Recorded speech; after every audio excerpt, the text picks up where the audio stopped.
Hello and welcome to GoldBoys Primetime. I'm Eli here with paranormal base Jerry, and unfortunately we have Brian versus the books tonight. How we doing? I Oh, am prime a little time? sick, but other than that, I'm feeling pretty good to be here. What's the name Yeah, of the show? what's up? What's the name of the show? GoldBoys Primetime is just kind of what we're calling it. Is that It what could it's it called? could be the Jerry show if you want. I mean, we maybe this is like I feel like it's very generic. It's like the Washington football team. I think Yeah. we should switch it up. Okay. All right, Whatever deal. you want. We're open to recommendations there. Um, Brian just looks thrilled, dude. This guy shouldn't even show up today. You should have called a sick day. Jesus, come on, Brian. no, because if I miss I missed like one show ever, and I got roasted for it for like 2 weeks. I'm not doing that again. Of course. Um. No, I mean Yeah. it's a Wednesday slates are fun because they're usually all day baseball, and day baseball is awesome if it goes your way, but if it doesn't go your way, it makes you like really angry way faster than it used to be. So like, I'll just say, Brian, I feel like you might just need to call it on betting on Jesus Luzardo. Like I feel like that's one guy you just can't dude, that's you can't two get in a on the right row. side of that guy, man. I won the first time with them. I realized this the other day. I bet on all three starts, and I was like, dude, this is my guy. Like I fucking got him down first start. Then I was like, okay, under again, 10 strikeouts. And I'm like, okay, my Phillies suck ass at making any kind of contact. So I'll take him 6 strikeouts last night, and it literally killed me. Like he had five right away, and then he went like 11 outs without getting one. And I was like, dude, like it wasn't even like we won. Like if the Phillies won, I'd be like, all right, like emotional heads there. I didn't win my bet, but we got to him. We got owned, and we still didn't get me what I wanted. So I was just all around mad. Ding. Yeah, that was my fault. I didn't realize my sound was on. See, Arenado got his bomb today. He did. I need I Gorman. I need Gorman. I took Gorman for Homer today. I ran it back. I bet it yesterday. Arenado, he didn't come Mm-hmm. through, but I ran it back.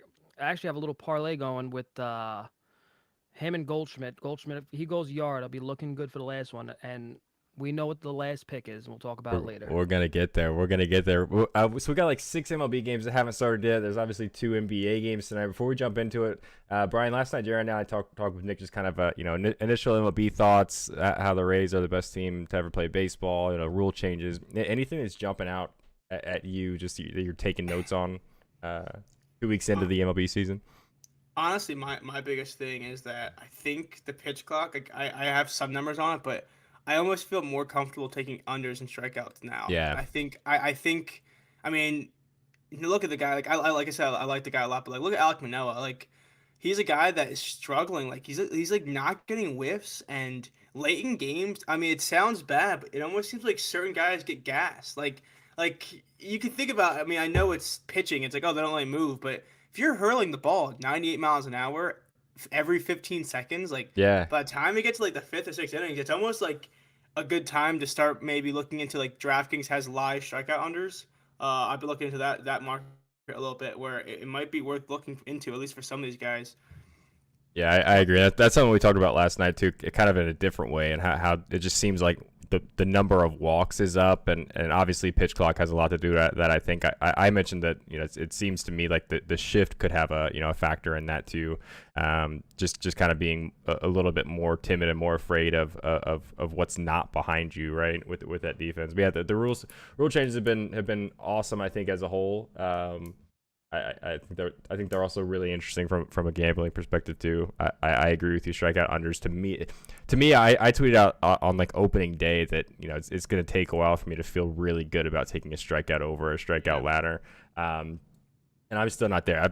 I've basically been only betting on like first five total bases and home runs. So Yeah, which is interesting in my thinking because I'm only like a strikeout guy and I've been doing fine with it. Like I'm not down on the. I'm actually having a decent start, but it's like little things where I took like Urena today under 3.5 strikeouts and he had six and I got so mad because I paired it with Rich Hill. Rich Hill had zero, and I was like it was like plus 160. I actually really like the value in it.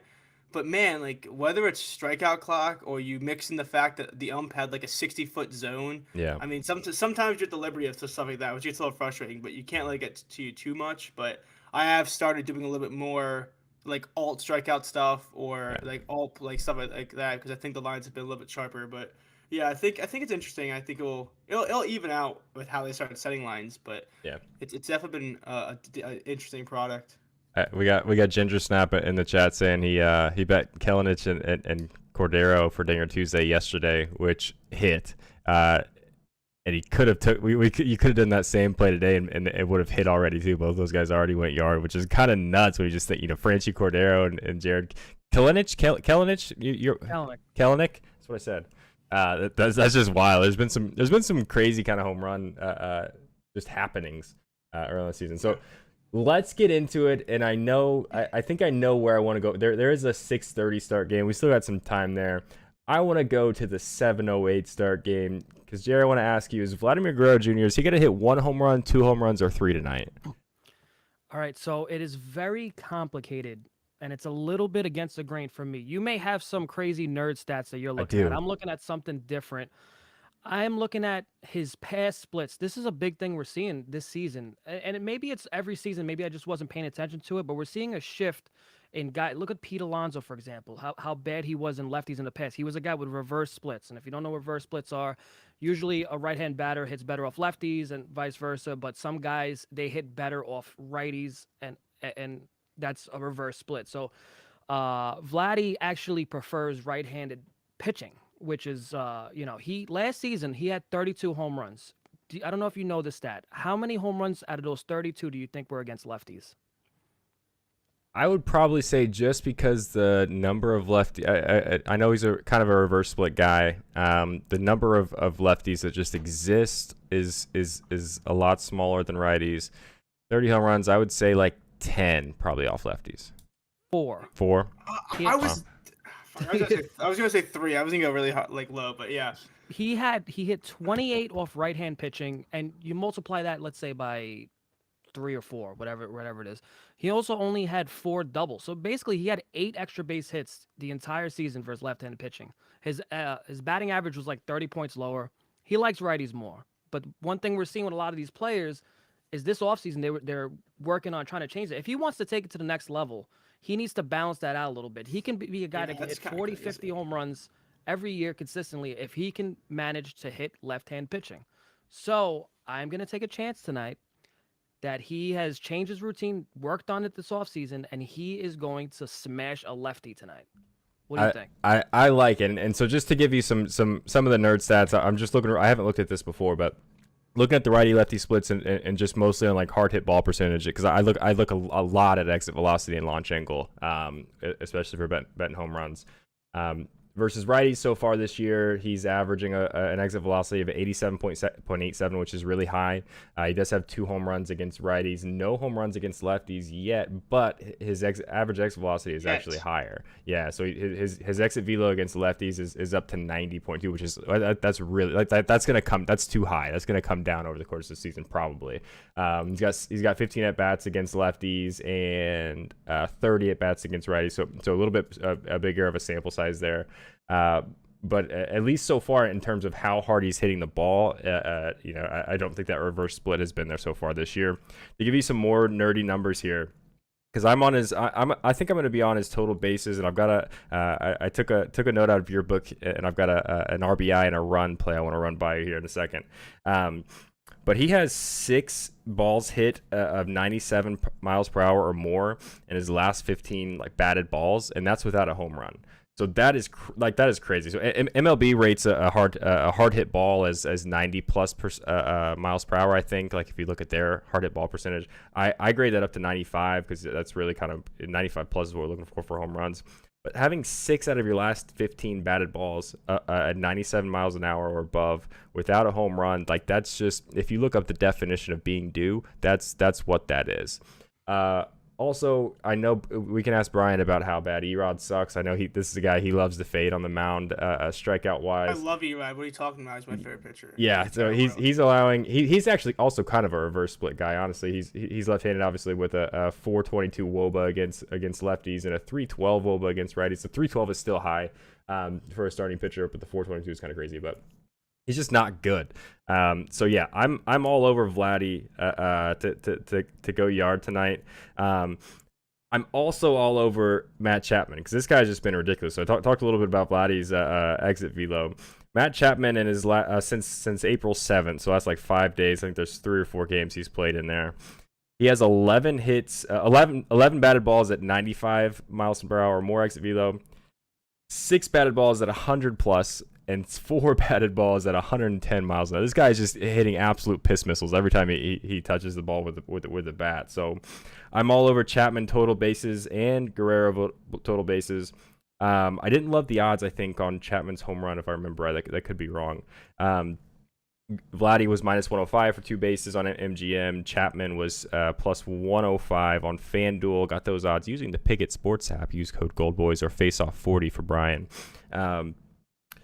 But and Vladdy also this morning at least was plus 450 for a home run on DraftKings. I feel like we're going to be seeing a lot of plus 300s, I think, as the season goes on for Vladdy once he picks it back up a little bit again.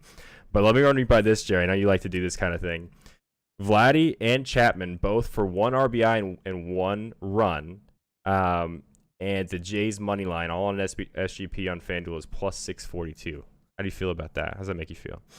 I mean, 2 home runs and you're sitting pretty. You know what I mean? Exactly. Like, and then you don't have to worry about, like, even if it doesn't hit, they don't hit a home run, it could happen other ways during the course of the game. That's why I love that bet so much, because I have bet that quite a few times, and then I'm like, damn, this guy had an RBI, but this guy wasn't on base. And sure enough, here comes the 8th inning. This guy happens to score, and you cash the bet anyway. So down to plus 638 now. I think I'm gonna. I haven't put it in yet. I think I'm gonna lock that in if you guys don't hate it. What about? All right, so I want to do my usual combo with the Rays. Wander's actually batting in front of Randy. Real quick before Brian, sorry to cut you off. Do you have any? You had something to say on Vladdy before we move off that game? No, I was just saying. Vladdy unders. No, okay. No, okay. No, all I was gonna say was that I had you know what? Fuck this. I want to go. I'll see you guys later. He's leaving. We lost Brian. Oh, he's actually leaving. I actually was gonna say I had a play in that game. I was gonna say I did have an actual bet in that game before we move on. I was gonna say I'm really mad that Gorman just went yard. Yes, did he really? Yeah, let's go. I bet on that.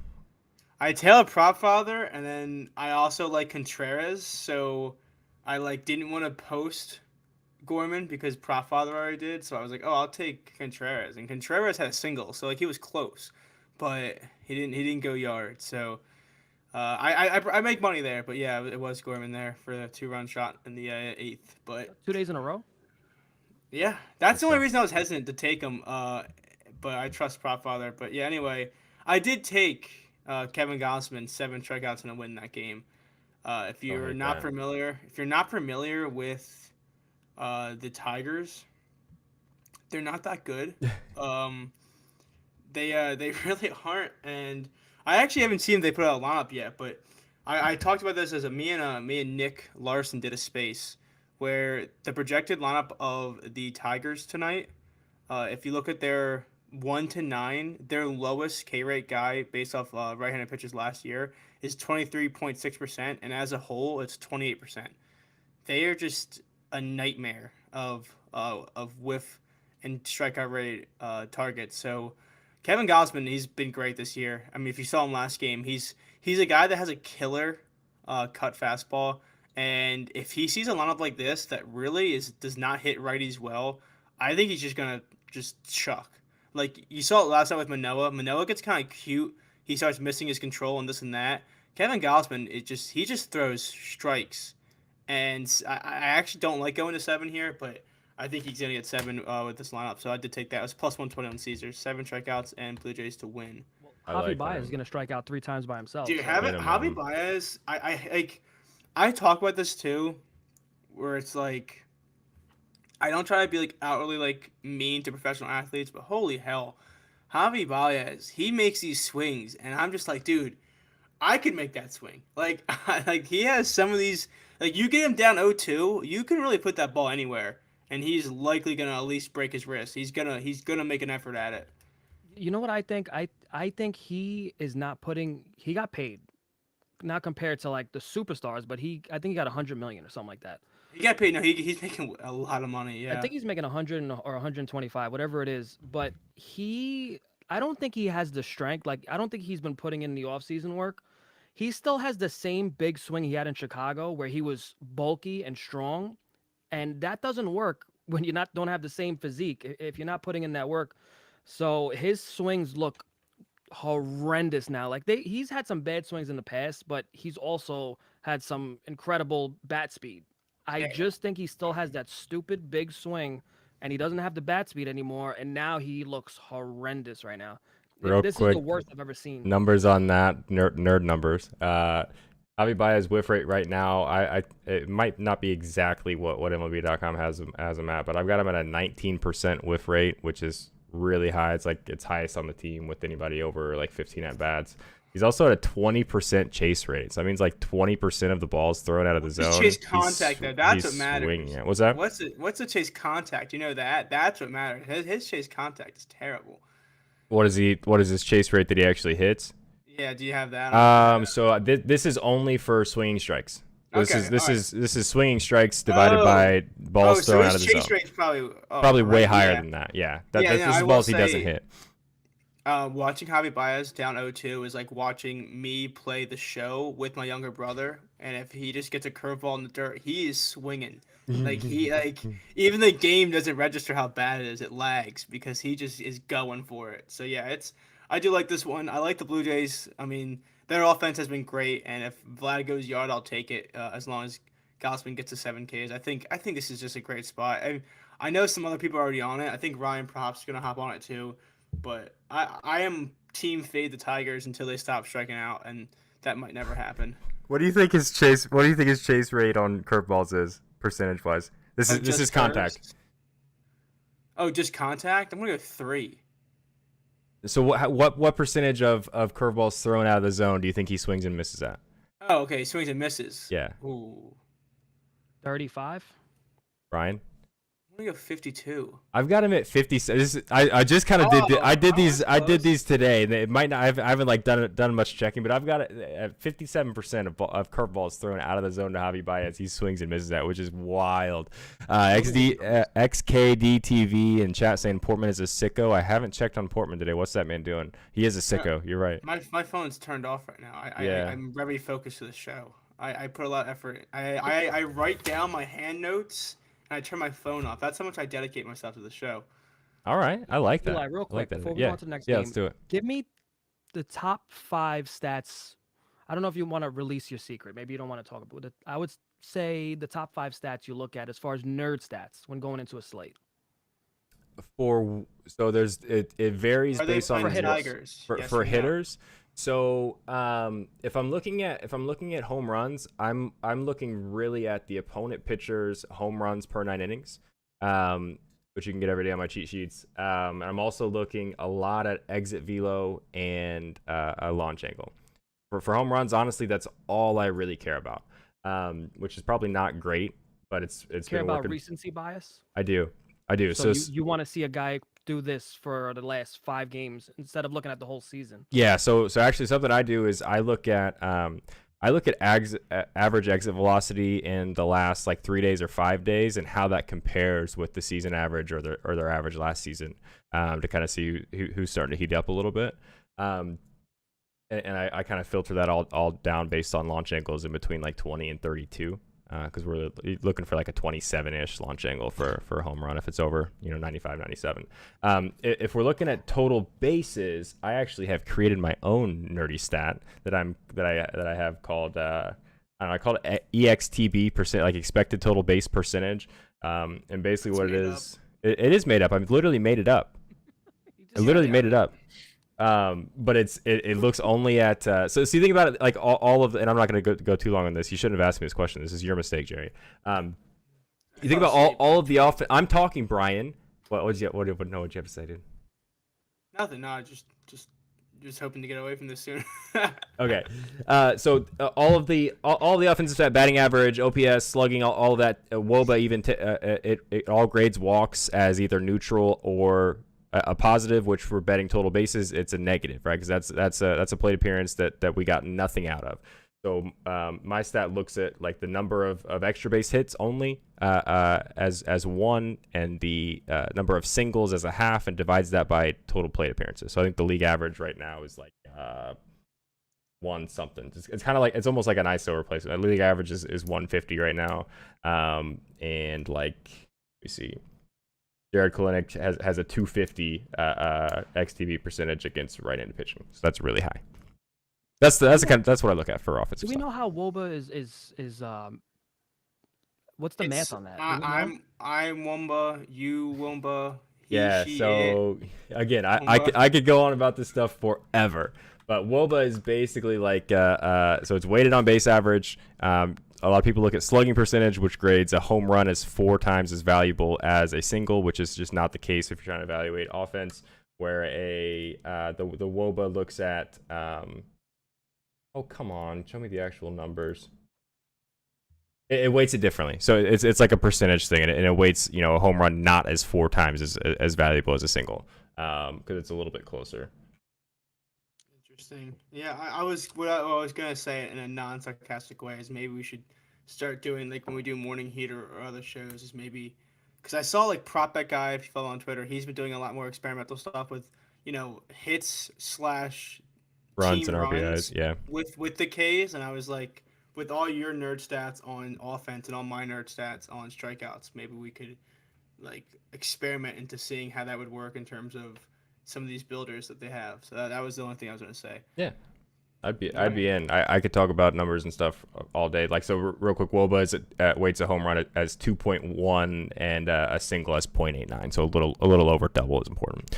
Do pitchers, matchups, and parks weather matter as much, or should we not focus on those mainly when trying to pick dingers? So to me, I think weather matters, but like probably not as much as I think gambling Twitter thinks. I don't know how you guys feel about that. Like, I will say it depends, because today I only took a strikeout. I only took a home run prop as a sprinkle for Contreras because of the weather at quarters, and there was like 32 home runs. I just happened to be on the wrong side of it. So I do think it matters in terms of if the wind's blowing in at Wrigley, I'm not gonna be adventurous and start taking home run props. I think if you see like obviously we're talking about ballpark pal. If you see like a plus 20% for home run, or like a minus 20%, I think that matters. Anything in between, I think maybe doesn't matter very much. What do you think, Jerry? I'm sorry, I got completely distracted. I'm completely. He's looking at the first game of the an NBA slate. He's looking at the Raptors game. He got lost in it. No, he's been on there for 6 hours. I already got my 2 hours in. All right, let's move off of numbers before you just keep talking for an hour on this. I'm trying to think. Go ahead. Just real quick, please help me right now. I'm. There's an NFL stat that I look at every week, every single time. It is it weighs the defense. DVOA. Jesus, I could not. I was like, what am I thinking of right now? DVOA. The Football Outsider guys are like one of the subscriptions I have purchased that I really appreciate. Like they're really good. I love DVOA. Yeah, they're really good for props. You and Brad Thomas could talk about DVOA and just like make love, I think. Yeah. DVOA. Yeah. Okay. Well. Okay. So moving on to the next game. I think this is where you want to go, Jerry. Too. It's a question. Somebody in chat saying they have Vladdy and Mountcastle on a 2-leg dinger parlay. So I have a couple of guys I like. Mountcastle actually included in this Baltimore Orioles game. They're resting 2 big bats, right? The Orioles. Who are they resting? Don't tell me Mountcastle or Hayes. No, I think I saw it. Hold on. I saw the lineup earlier and I was shocked. Right. Let me. Go ahead. Little parlay. Mullins and Salamander. Okay, perfect. Salamander. Santander is even. Vladdy Guerrero to score a run, Matt Chapman to score an RBI, to record an RBI. Yes. Plus the usual that I run with Wander Franco and Randy Arozarena. Parlay together plus 1,000. I love it. Plus 1,000. You get 10 times your money. The Wander Franco and Arozarena, that's been a money maker this season. And plus it missed yesterday, right? So it almost has to hit today. Yeah, Wander scored, but Randy didn't drive him in. Yeah. So, but we'll see. You know, I like that at plus 1,000. Why not? I like that too. Brian, got any of this game before I give some nerd stats out on this one? No, I don't. I actually was trying to find something like neither of those games. He mentioned Wander Franco. I like Chris Sale's under in strikeouts, but we talk about strikeout props and this and that. talk about line movement. He was under 5.5 at -120 when I was looking at it. He's at 4.5 now, and it's like +106 to the under. Like that's just crazy movement. I was hoping it'd go the other way, and I could maybe fade him because I think this Rays offense will be fine against him and make some contact. But man, 4.5 is just when you lose a strikeout prop like by a whole K, you just have to move off it. That's kind of how my thinking is. All right. Under Franco's 5 for 7 for sale. No, yeah, small sample size though. I will say this is a PSA to anyone that's listening. If you bet on strikeout props a lot and you say you get hooked, I do not respect you as a person. That's a bold take. But no, you're talking about strikeouts. I've said I've gotten hooked before, but you're like, go ahead. But it's like if it's a 5.5 line and it moves to 4.5 or this or that or one thing or the other, you're talking like 20% on line. It's not like a Joel Embiid 33.5 and like it moves or like this and that. Like if you're talking like 2% of a line, that's really tragic. But like it's all in the fact that they're 3, 4, 5, and 6. It's literally like each leg of the prop is 17, 18, 20%. Like it's not a hook. Like you just lost. Like you just lost. You just it lost. sucks, but you lost. Like that's my 2 cents. I agree. I also love the people that are like, oh, I was for so close when they have the line for 4.5 and the guy had 3. Or you play 2 total bases and he gets 1. It's like I was there. I was 1 total base away. I'm close. I've said like this. This is all shit that I've said. Let me be very very hard on myself. And that's there. why I don't respect you as a person. So that's my I don't thing, respect is... myself as a person. So we're in the same boat. So I think we were talking about Oakland, Baltimore. You went to a completely different game. I just didn't even give a play about it. So I don't really know where we were. Just went Chris Sale. I was talking about Chris Sale. Oh, if they let you bet alt K unders into same game parlays, I would be rich. I stand by that. If I could bet alts, I would. But they can only do alt overs. Does any book offer that? None, right? No. It kind of sucks. Really like that? Sounds like I'm being a little bit adventurous or like egotistical, but I swear if I could have the option to bet alt Ks under, it'd be amazing. Like but no one offers it. Probably for that reason. Yeah, no, exactly. It's only all overs. All right, so I like Austin Hayes and Ryan Mountcastle, man. I know that they both have like a combined like 3-4 home runs in the last 2-3 games. So are they going to keep it up and do it again? Maybe not, but I really think so. Alt K under that, yeah, that would be crazy.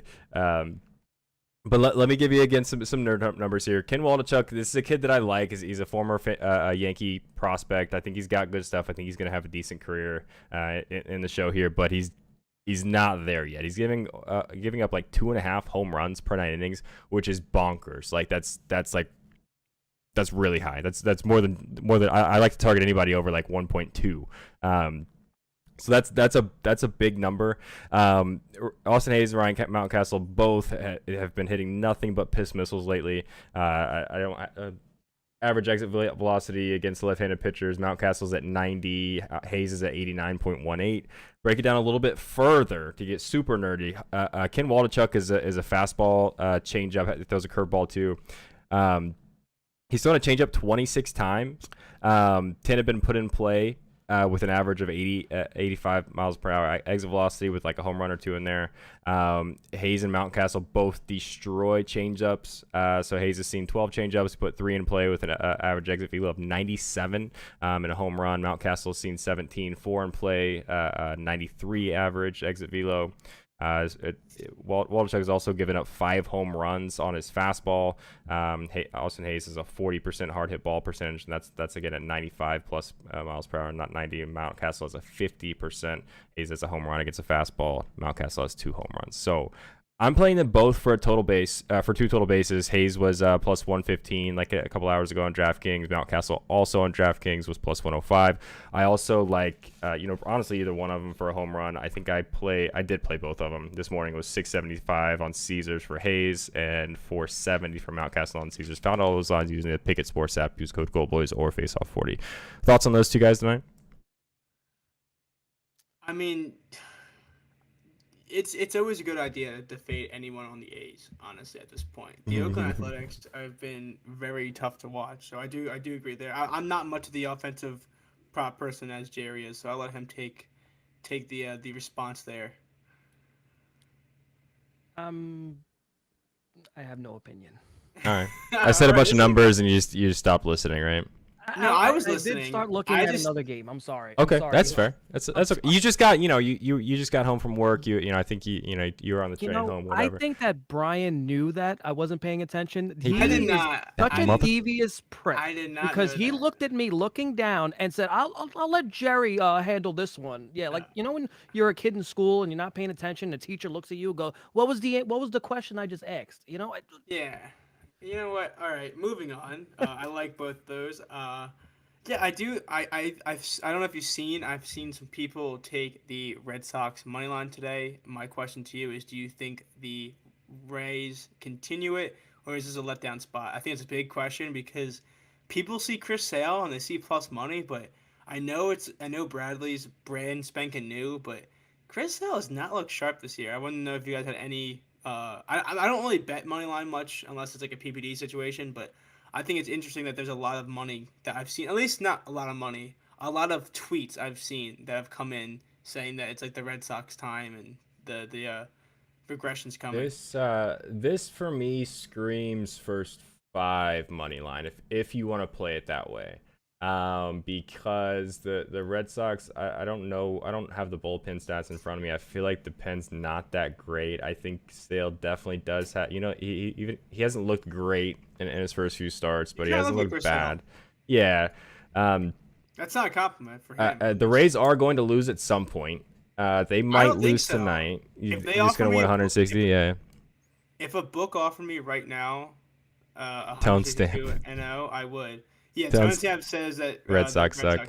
Yeah. Yeah, well, like that's kind of my point. Is that it's very interesting to think that this is the game where everyone's fading the Rays. Yeah, but Chris Sale he's not allowed to pitch over 80 pitches, I think. Yeah, and even when he does, I mean, yes. What's his ERA right now? 11.5. I like Chris Sale a lot, but I mean his injuries. I mean, he really. I think people see names at times, and they're like, "Oh, Chris Sale. Yeah, I remember him. He's like a Cy Young guy. He's awesome." And it's like, is that the same guy you remember 5 years ago? I don't know. It's a little different. So I do think it's interesting that there's a lot of Boston love here.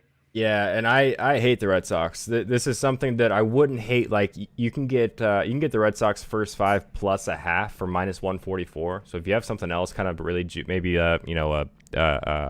somebody on the Rays to get it. Oh, you can't SGP that shit. Yeah. Find something else. In the -200 range that you like a lot. Where I think the first 5 innings I wouldn't be shocked if it was 0-0. So you're getting plus a half. You take the draw with you there. So if it's 0-0 or if it's 5-5, somehow you still win that bet. -144 obviously kind of juiced. If it was Chris Sale like on any other offense, or if Duvall wasn't hurt, I'd like it a lot more. It just doesn't really all add up to me that the Red Sox are going to win. But again, we talked about it a little bit last night too. The Rays are going to lose at some point. They have to. I don't think so.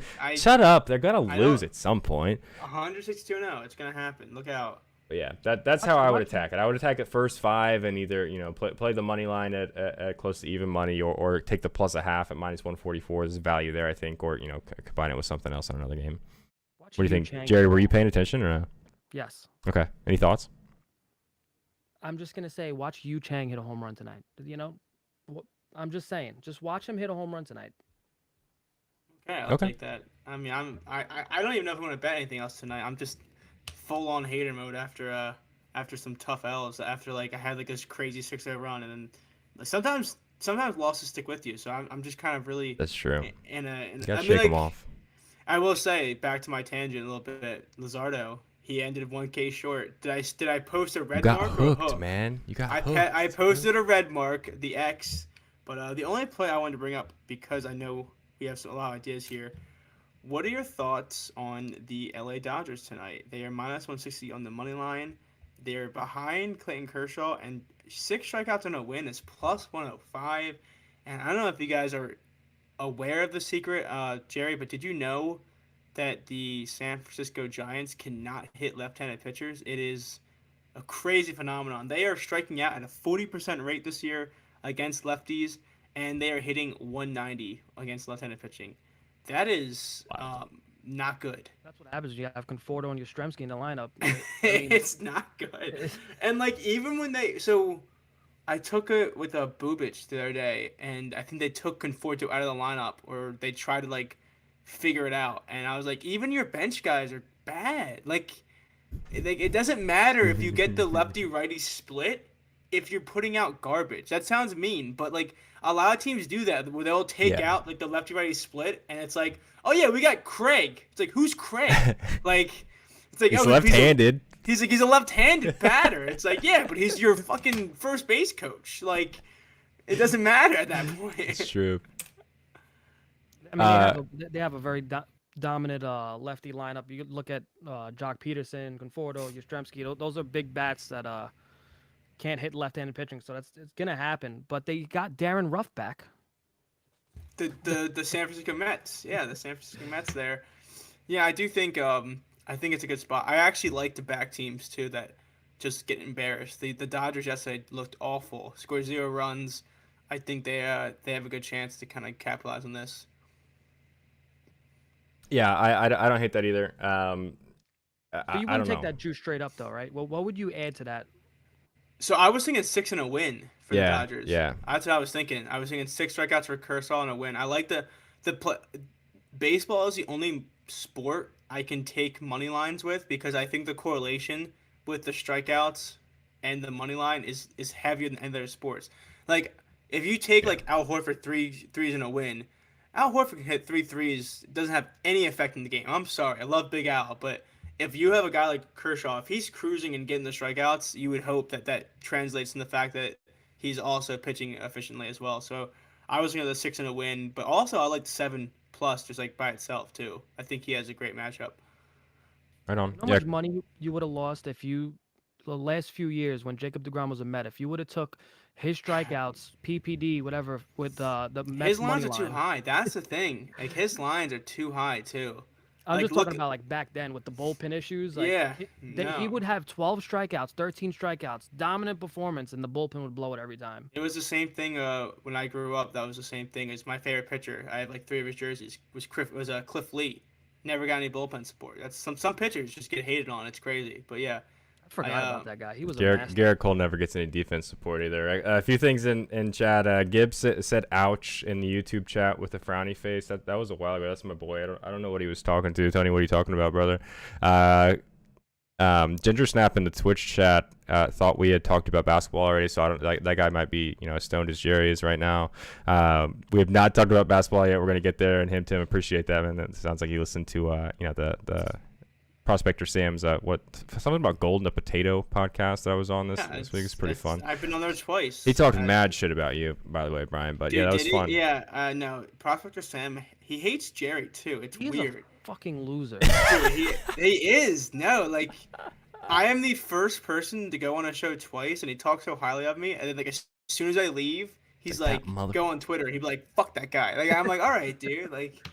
You're lucky you have anyone on this podcast. All three people don't like it. Like it's crazy.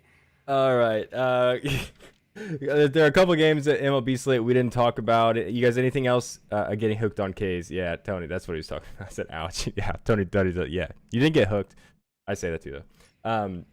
Anything else MLB wise, or any questions in chat? Let us know. But you guys have anything else? That we didn't talk about really? Royals, Rangers, Reds, Braves. I don't really care. What do you think about Hunter Green? What's the deal with this guy? He's the best. He is the best shitty pitcher out there. Exactly. That's exactly. Yeah. Everyone loves him because he throws 102. But like, yeah, I mean, the guy's career ERA is like 5. Like that's crazy to think that. 23 years old. Yeah, he's 23 years old. He's gonna figure it out. That arm is electric, though, man. I mean, last year didn't he give up the most home runs in baseball? Yeah. He was up there. Maybe in National League. I thought that was Garrett Cole on maybe just in the American Garrett League. Cole allowed 4 in one game in one inning against the Twins, so he got a little jump start there. But yeah, I think what's funny, Joe, you mentioned that. I talked about alt Ks I was looking at. I actually I had it circled on my board before I went to bed. I wanted to run an alt Ks with Green and Strider. I woke up to see that their Ks were 7.5 and 9.5. And that's the fuck thing. Fuck that. Like if I got plus money for 6 and 8, I would have ran it. But 6 and 8 is like minus 160. So, no, like I will just pass on that. That's the thing is you're never gonna get value on a line for either of these guys. I think I was gonna say especially Hunter Green because we're talking about him. It's not the case. Yeah, 9.5. You want to go under, and then you look at the Reds lineup, and you're like, yeah, I don't know. Yeah, so it's tough. This is a good game for a nice little stack. Acuna, Jesus, and Matt Olson RBI maybe, or Austin Riley. You got to really pick your poison there. Yeah, I would love Matt Olson. I think if the odds weren't terrible, even though it's I don't 120 care. for an RBI. What is it? Oh, I was looking at home run. Sorry. No, just for an RBI. Just Plus 120. Run RBI stack. So Acuna for a run. Olsen for an RBI plus 233. I don't know why I can't say Acuna. I'm actually Hispanic and I can't say Spanish names. It's ridiculous. Acuna. Really? Yeah, I like that too. That seems like a good look. Hunter Green hasn't made it to the 5th inning yet, or made it out of the 5th inning yet. I was there when he was against the Phillies. He started off I think with 5 Ks in 2 innings or something like that, and he just fell apart. And that's the kind of thing you worry about with him is you can never count your eggs like your chickens before they hatch because he'll be a guy that will strike out 6 straight guys. You're like, oh, I only had 2 more. And then you check the score and it's like 9-3. And like, how did this happen? Like, how did he allow 9 runs already? Well, he's at 80 pitches through 5 innings and need to slow down and actually pitch to contact. Your theory might be really on point, especially with a guy like him who's throwing 100 miles an hour. Dylan Cease as well. It up. The unders, taking the live under, yeah. Dylan Cease the other day, he struck out the side in the first inning. His live for under was 9.5, with the under being minus 120, and he barely got 6. So there is something to there. I swear. Like, if you have access and no limits to DraftKings, they're the only one that has the live strikeout line. But I think it's a good look to kind of do that for guys like that. Yeah, I agree. Also, Ginger Snap saying Olsen has good history against Green. I do like Olsen nights because he's been on fire. To me, Green isn't.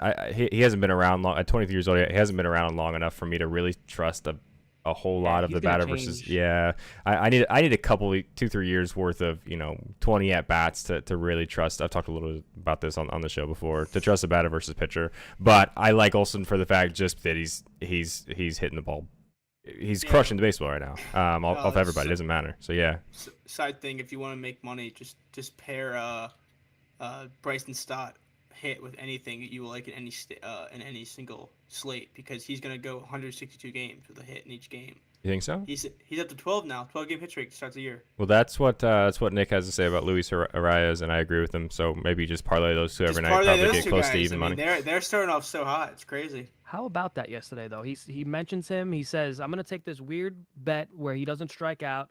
No. And then you're tuning into watching him, and he's hit double, home run, triple, and then he hits for the cycle. I'm like, are you kidding me? So that's not a weird bet for Nick at all. He's literally bet that. He has bet that every single game. That's 100%. He takes his under a half a strikeout and pairs it with something, and I think he's won it almost every single day this year. So it's like, all right. Incredible. I'm only mad at that because that's the reason I got limited. That's why my DraftKings got booked. It got banned because I would take Luka Doncic unders every day, and I kept winning on it. So they said I couldn't have an account anymore. So it pisses me off that they're not taking his account away. Like, I want to email them. He's limited as heck too because of his system plays last year. Tim says, "Wow, Jerry doesn't know ball." I don't know what he's referring to. He doesn't know ball though. I would tend to agree. Yeah. Yeah. My thing with that is I was talking to Nick about it because he was talking about how that's his favorite player like in the league right now. If I was Josh Harrison, did you watch the single yesterday that he hit for the cycle? If I was Josh Harrison in left field, me and my brother were talking about this because we were watching the game together. I would have dove just to let the ball go and miss it on purpose to see if he would stop at 1. Like, I would have done that. Like, you're not a nice person. See, this is what I'm talking about with this guy. I would have stopped. I would have seen if he went for it. Like, yeah, I mean, the game was like 7-3 in the 8th inning at that point. I would totally have done it. But that's off topic. We can move on. You guys want to talk a little bit about the NBA play-ins at all? That's where we're gonna go next, unless there's anything else jumping out at you guys from I think we got like I said 6 games or so that haven't started yet. The only other thing I could side mention is if you can get a good price for it, I'm gonna keep an eye on it. But I do like Nate Eovaldi, 5.5 strikeouts. I think Eovaldi's look great this year. So That's also one of Nick's boys as well. He's best friends with him. I used to take Nate Eovaldi over every single game, and I would have good profit with it. And I would text Nick and say, "Hey, can you text Nate and tell him to get 6 strikeouts?" And he's like, "No, I can't do that." And I was like, "Why not? Just tell him to make sure he gets 6." And he never did. But yeah, he looks good today. He looks good in this matchup, and he looks good to start the year. Yeah, he's another guy. Talk about Chris Sale, Eovaldi, a lot of injuries recently, but he kind of looks healthy again, which is really fun if you're a fan of the game of baseball. Yeah, just real quick, if you're here for dingers, I do have Matt Chapman written down at plus 390 on FanDuel. It doesn't have a star next to it, so I didn't actually bet it, but I do like that. And then Noda, I forget the guy's first name. This Noda kid in Oakland, I like him as well. I got him for plus 75 on Caesars. If you're only betting home runs, you've heard me talk about it, you've heard Jerry talk about it. Do it very, conservatively. Every home run I bet just to win 1 unit, right? So Noda is plus 75. I would put like 0.17 or whatever ends up being to win a unit. So, but those are the 2 other guys I like for dingers. We got 10-15 minutes left. Jerry, you got anything else on MLB? Nothing's. I'll probably bet something later, but I think I'm good for today. All the right. afternoon kind of took my what I wanted to bet today. Right on. Yeah. Jerry, thoughts on this largest comeback market and to parlay them for these play-in games? Largest comeback. So the Heat the Heat were plus 5,000 yesterday for a 20-point deficit. Crazy so they have this weird, unique market right now in FanDuel that you can bet a team to be down. I think it's specific to the team. I'll look right now. Team to be down by 20 points and then come back and win the game. So at any point in the game, they can be getting smoked and then come back in the game. I think the Lakers had that market. I don't know what the odds were, but I'm sure. I'm surprised the Lakers won. That sounds mean, but I went to bed yesterday, and that sounds like I'm not a true sports fan, but that game kind of looked over. They did not look good, and I was shocked to see them win the next day. When I woke up. I didn't watch it. I thought both the games last night kind of sucked. Games tonight, I don't care. The 4 Eastern Conference playing teams are just, I have no interest in watching play basketball. My one advice is people listening, all 3 of you, it's going on, Mom, but my one thing with these playing games / playoff games is I actually got someone on Twitter that was like, oh, only one play, like kind of being soft. Don't be afraid to like lower your volume because you're going from 12 games of 12 different lines over 1,000 lines to 2 games. Like, it's the same thing with like playoff football. If there's 16 games and you have 8 plays, that's whatever. But if there's a playoff game for the conference championship and there's 2 games and you have those same 10 plays, it doesn't really work out. So like don't feel like you need to bet a lot on these because the lines get really sharp. And I bring that up because I did take the alt parlay yesterday because I like to do that. Murray over 15.5 points. His actual line was 18.5. And I took Trae Young under 26.5 paired with it.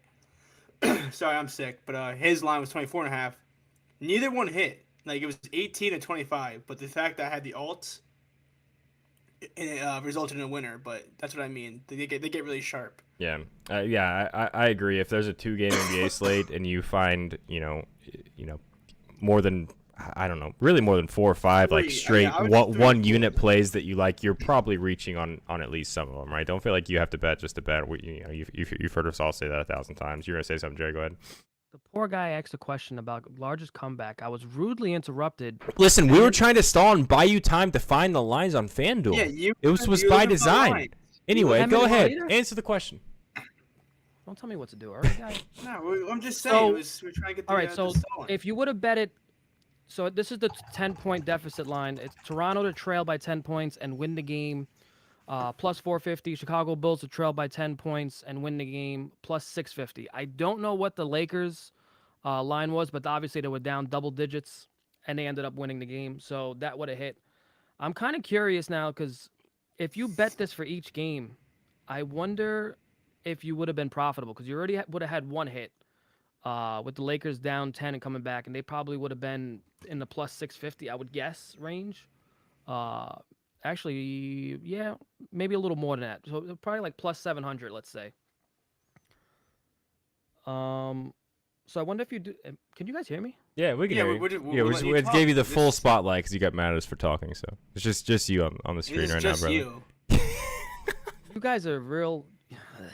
I'm not gonna say it. I'm a man of God. Jerry's acting like I have any control over how this screen looks. I'm just So, here. The Pelicans, it's the same thing. Plus 450, plus 650. I wonder if it's all said and done, if you would have took both sides of the plus 10 on each game, if you would have been profitable after these two games today. If one of them hits, you'll be up a nice little chunk. Yeah, So maybe I'll bet both sides, just like maybe $5, whatever, something small, and just to see. And if they keep this market going in the future, could be something to look at. Yeah, I think so too. One, because I could definitely I think the Thunder should be more favored than plus 176 underdogs on FanDuel right now. Like, I think they have a real chance to win that game. They probably, but you probably do see them go down early, I think, right? So seeing them to go down 10, I think would not be unreasonable at all. I have no idea what's going to happen with Bulls Raptors. I think the Raptors should win, but I don't think there's any way you can lay 6 points on it or take it minus 240 juice. So if you want to have some action in the game and sprinkle on whatever those odds were, yeah. You can see the Bulls getting hot and being up 10 at some point as well. I'm gonna ask this to Jerry because I know he's a little bit more into NBA than you are. Sorry, Eli, but yeah, I don't know. There's an under involved in this. But like I said yesterday, when I took Trey's under and I paired it with Murray's over, what are your thoughts on this? I was looking at this today because I was trying to wait for the best odds, and it went from minus 115 to now it's plus money, and I like it a lot plus money.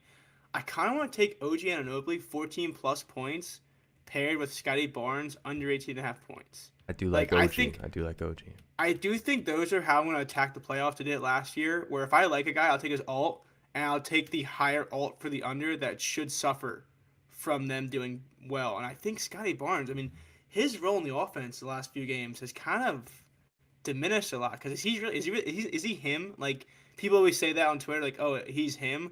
Scotty Barnes has not been shooting the ball well. So, with that said, I'm taking Scotty Barnes over tonight.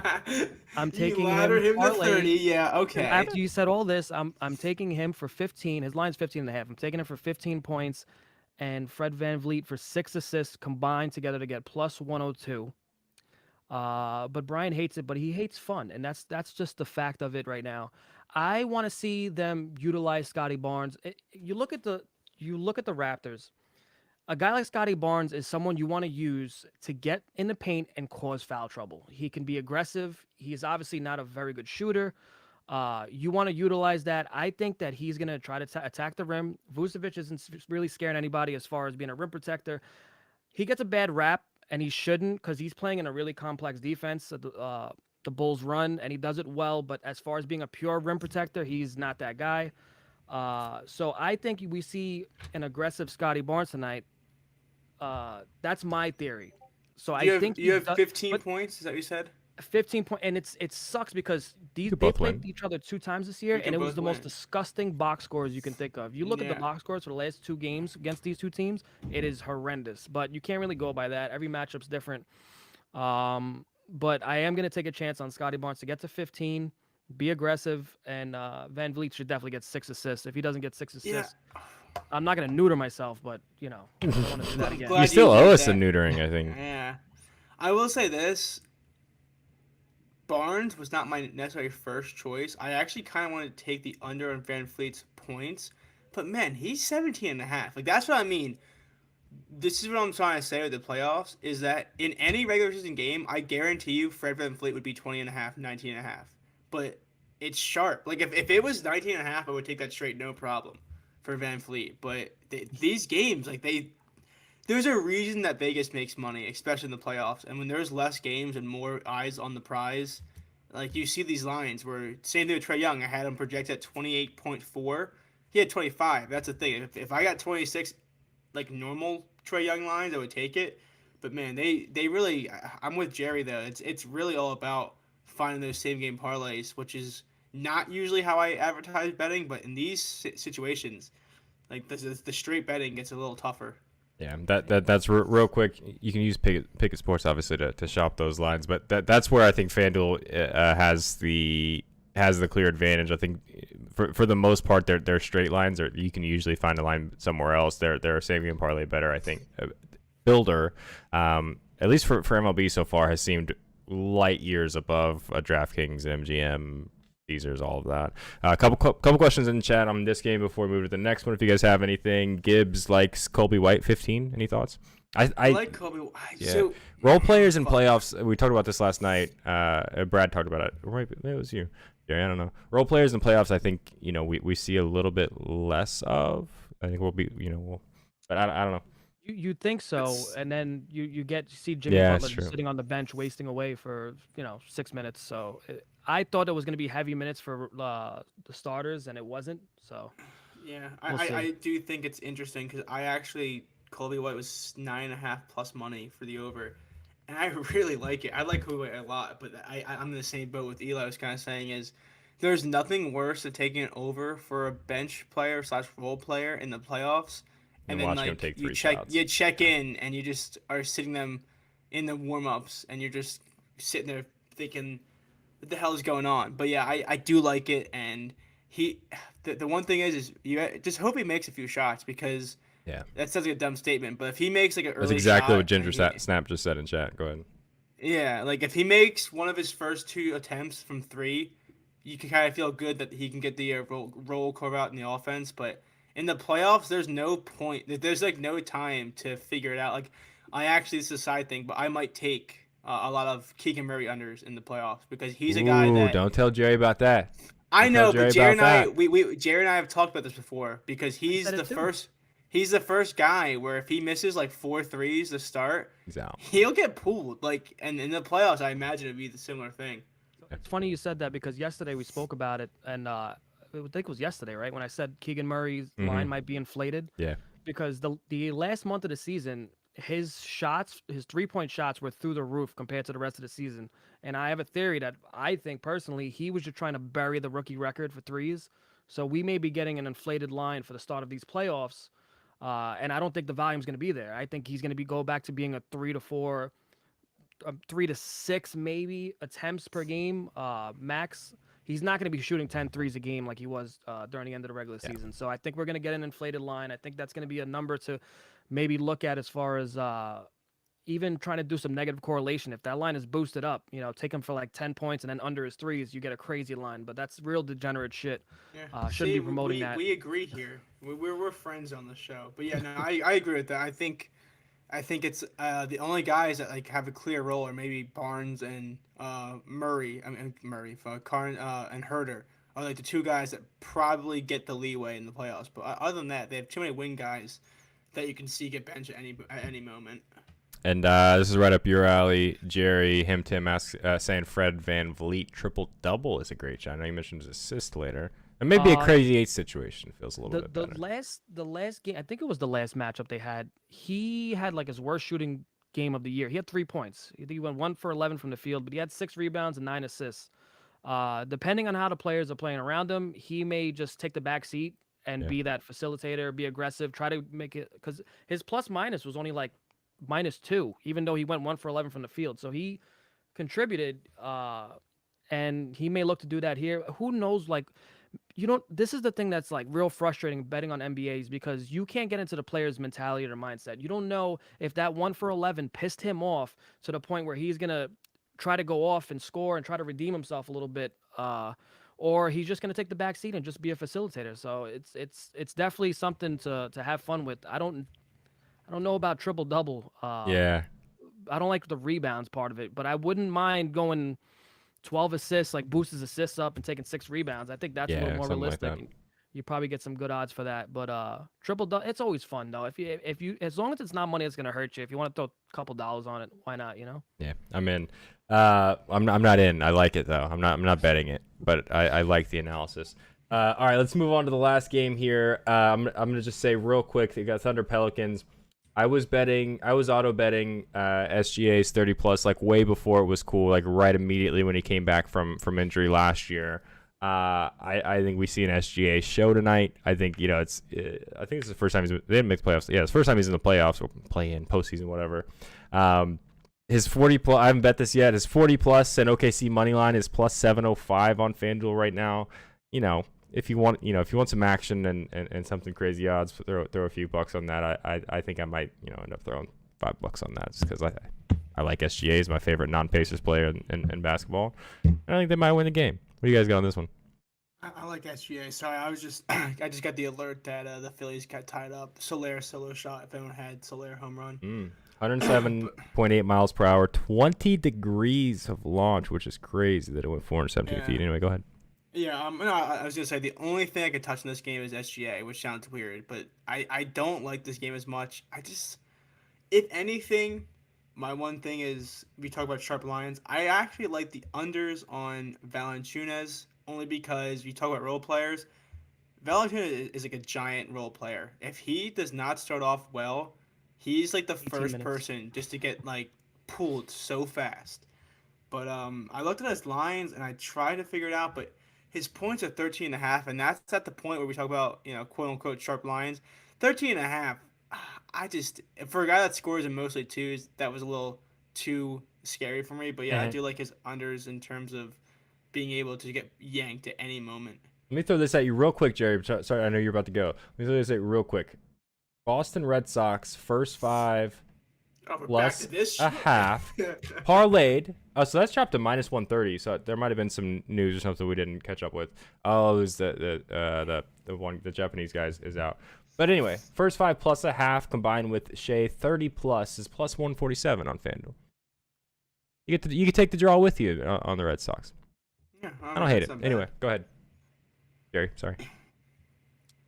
Brian was talking. You interrupted him. Yeah, that's fine. I was passing it to you still. I was passing it to Jerry, yeah. So we might have got a sharper line on SGA top point scorer. He's down to minus 140 now. Yesterday we looked at him, it was minus 120. So that kind of sucks because I wanted to take that straight after our other one died. Kyle Lowry. Kyle Lowry, man. You know what? It's kind of good that it died an early death because Anthony Edwards absolutely stunk up the whole entire He had like city. What, half a point or something? Like 9, the box right? score, Yeah, 9. He was just horrendous. He's become a meme now. But SGA, I wanted to jump back into that. I'm kind of pissed off I didn't just take it straight, but he's minus 140 now. So maybe if you want to do a crisscross mix match parlay, throw like minus 140 on him and then throw something on baseball, something real chalky. But I like that top point score. I think he's going to go off today. And honestly, do you think he's the most profitable player this season? I think he might be. Maybe. For over on his points. He went on a streak for I think 10 straight games. Yeah, where he might be. over.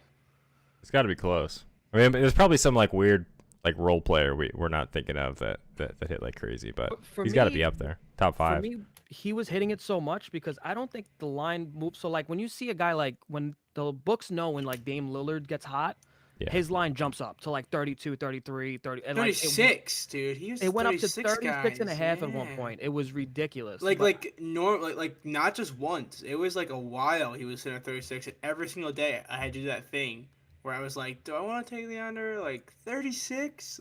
So at that point I don't care about the guy. If you're going to score 40, God bless. I don't want to bet it, I feel like we were seeing SGA at 28 and a half 2 months into the season or something crazy. Yeah, and it was steady. It was 29 and a half was the key number where he was just getting 30 points. He was always 29 and a half. Then it would go to 30 and a half. He would score 31. It was ridiculous. So honestly, I want to bet on him just kind of leave that game alone. But I don't know. I don't know, man. I don't know. I want to bet more than that. I want to just sit there and root for one thing. I want to put $2 on something crazy, but I haven't really figured it out yet. That's fair. Yeah. I mean, that's all. When you figure it out, let us know. Yeah. Yeah, I don't have anything. I'm probably gonna bet something fun on SGA. That's all I'm doing for this entire NBA play. And all right, I think we covered. You guys got anything else? No, that was it's decent, I think. Yeah, I said before the show it might be a short one with only 8 total games to go through. Here we are. Got into a lot of shit, man. Yeah, you guys got me started on numbers, and that was just it. We kept the viewers though. So I think we're back tomorrow at 1:00. That's me. If you want to watch Brian again, and then Friday I think 1:00 ish too, and then we're back Monday 1:00, 5:00, Tuesday same thing. So appreciate you guys tuning in. Follow us all on Twitter. Download GoldBoys. GoldBoys.com. Sign up for the Discord. Download Pickett Sports. Use code GoldBoys. Face off 40 for Brian. Download Boot Fantasy. Use code GoldBoys or BrianVsTheBooks. I don't know, do something for Jerry. He's got a Discord and stuff too. Check him out. And we'll. It's not that good. I'm in there. I'm in there too. We'll catch you later. This is a mess. See you guys. Thanks.